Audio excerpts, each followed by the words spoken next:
Kaspersky and point security for Windows की policy में mail thread protection की functionality पर बात कर लेते हैं। मेल थ्रेड प्रोटेक्शन जो है ये हमारे SMTP, POP3, IMAP, MPI और NNTP की प्रोटोकॉल का डेटा जो है वो स्कैन करता है। सबसे पहले सिक्योरिटी लेवल्स की बात कर लेते हैं। इसमें 3 सिक्योरिटी लेवल्स हैं, जैसा कि high, recommended, optimal and low. इसकी सेटिंग्स को देख लेते हैं। सेटिंग में सबसे पहले जो पहली टैब है वो है जर्नल की। जर्नल के अंदर जो पहला ऑप्शन है प्रोटेक्शन स्कोप। प्रोटेक्शन स्कोप में क्या है कि हम ये डिफाइन करना चाहते हैं कि इनकमिंग एंड आउटगोइंग मैसेजेस दोनों को मेल थ्रेड प्रोटेक्शन का कंपोनेंट स्कैन करे या सिर्फ इनकमिंग वाले को करे, वो हम यहाँ से फीचर लगा लेते हैं। कनेक्टिविटी के बारे में बात कर लेते हैं। Scan POP3, SMTP, NTTP and IMAP traffic की चेक लगा रहता है। इसके साथ फिर इसमें ये होता है कि कनेक्ट माइक्रोसॉफ्ट आउटलुक एक्सटेंशन। जब हम अपने फर्स्ट की एंडपोइंट सिक्योरिटी का एजेंट इंस्टॉल करते हैं तो ये एक कनेक्ट आउटलुक का एक एक्सटेंशन भी अपने पास आउटलुक में इंस्टॉल कर देता है। इसकी कुछ सेटिंग्स भी होती है जो कि है email protection is provided by scanning all incoming virus and other malicious objects. अब होगा क्या कि एंड पॉइंट पर जो है हमारा जो वर्क स्टेशन है उसमें जो आउटलुक चल रहा होगा उसमें एक अपने पास ये एड ऑन इंस्टॉल कर लेता है एक्सटेंशन। ये उसकी सब सेटिंग है। अब ये क्या बता रहा है, इसमें 3 ऑप्शन आ रहे हैं। स्कैन व्हेन रिसीविंग, जब मैसेज रिसीव होगा इनकमिंग के टाइम पर स्कैन हो। स्कैन व्हेन रीडिंग, जब आपने मैसेज खोला हुआ होगा, ईमेल खुली हुई होगी, उसको भी स्कैन करे। और scan when sending, scan sending का मतलब ये है कि जब कोई मेल जा रही है तो उस वक्त स्कैन हो। तो अब इसमें यह है कि आपको ये वाला ऑप्शन जो है अनचेक नजर आ रहा है। अगर हम इसको चेक कर देंगे तो मैसेज जो है वो जब ईमेल कोई खोलेगा भी तो भी जो है ना उसमें को भी स्कैन कर रहा होगा, जिससे रिसोर्सेज जो है सिस्टम के ज़्यादा यूटिलाइज होते हैं। इसलिए हम इसे अनचेक ही रहने देते हैं और सिर्फ इनकमिंग और आउटगोइंग मैसेजेस को ही स्कैन करवाते हैं। Scan of compound files.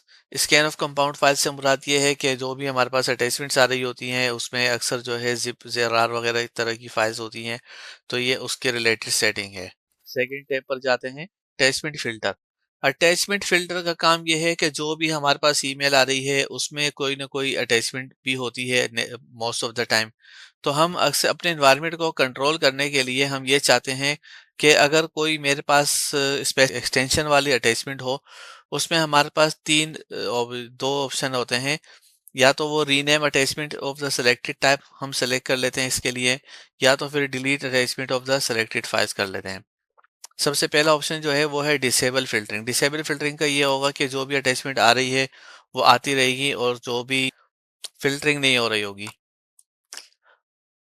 Scanning की फिल्टरिंग यहाँ नहीं होती।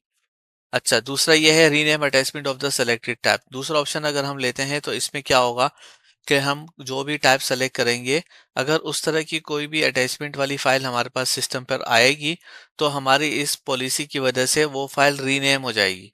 फॉर एग्जांपल मैं यहाँ पर लगा देता हूँ एक्सेल एस एक्स का, मैं लगा देता हूँ कि अगर कोई एक्सेल की फाइल इस एक्सेल एस एक्स वाली एक्सटेंशन के साथ मेरे पास आए तो वो रीनेम हो जाए। तो अब ऑनवर्ड ईमेल आएगी तो उसमें क्या होगा कि वो फाइल यहाँ से उस मेरे सिस्टम पर जब सेव हो रही होगी तो वो रीनेम होकर सेव हो रही होगी। अच्छा, दूसरा ये ऑप्शन है इसमें कि delete attachment of selected types. अगर इनमें से कोई भी फाइल सेलेक्ट मैं करूंगा और जिस फॉर्मेट को मैंने यहाँ सेलेक्ट किया हुआ होगा उस फॉर्मेट की अगर कोई अटैचमेंट किसी ईमेल में रिसीव होगी तो वो फाइल डिलीट हो जाएगी।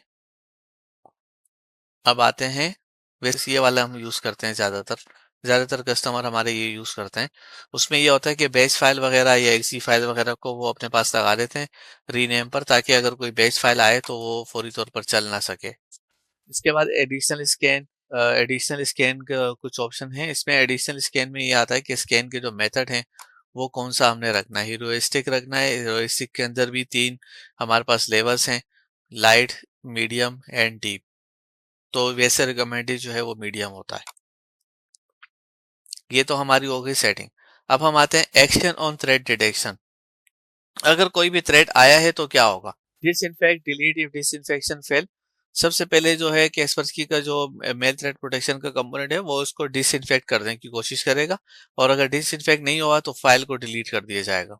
Second option disinfect block if disinfection fail. सबसे पहला अटेम्प्ट डिसइंफेक्ट का होगा, डिसइंफेक्शन फेल होने की सूरत में फाइल को ब्लॉक कर दिया जाएगा। ब्लॉक, सिर्फ ब्लॉक में यह होगा कि वो फाइल सिर्फ ब्लॉक हो जाएगी, डायरेक्ट एक्सेस वगैरह नहीं होगा, बाकी ये है कि वो फाइल डिलीट नहीं होगी। We recommend Casper Infect delete if disinfection fail options to be selected.